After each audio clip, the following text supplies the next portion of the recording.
When it comes to leadership, there's no one-size-fits-all strategy. Great leaders can be hands-on or hands-off, democratic or controlling, and emotionally driven or cut and dry. So, which style is best? As it turns out, it depends. To start, let's define what a leadership style is.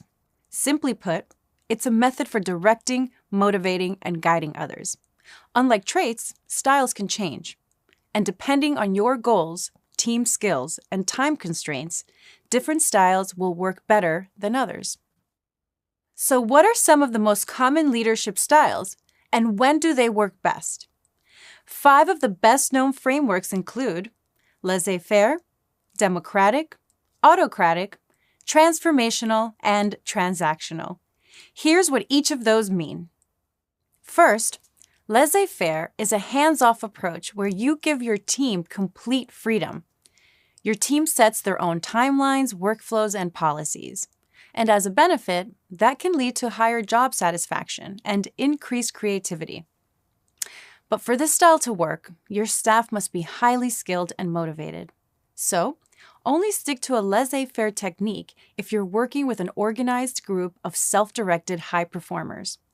Next, there's autocratic leadership. Autocratic leaders take complete managerial control. They make decisions independently and rarely ask their teams for input.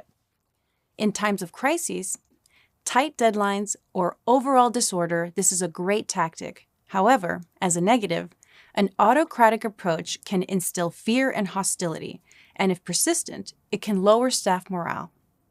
So, the laissez-faire style is relaxed, and the autocratic style is strict. But what if you need a happy medium? There are still 3 other options you can choose from.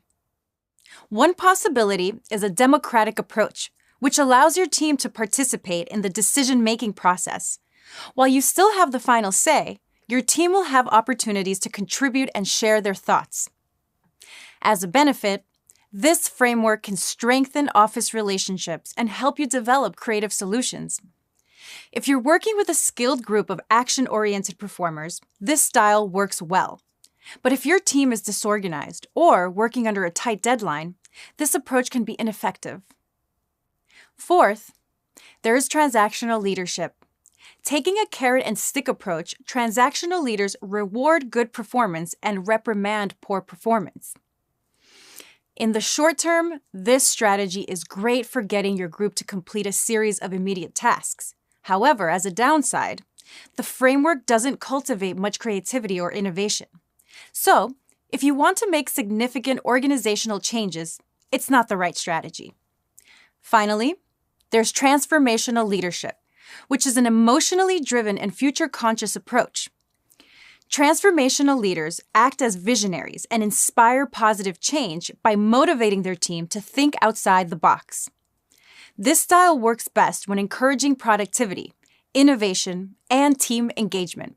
However, as a downside, the approach can frustrate those who require a more detailed, oriented structure, and it may lead to risky decisions and burnout if persistent.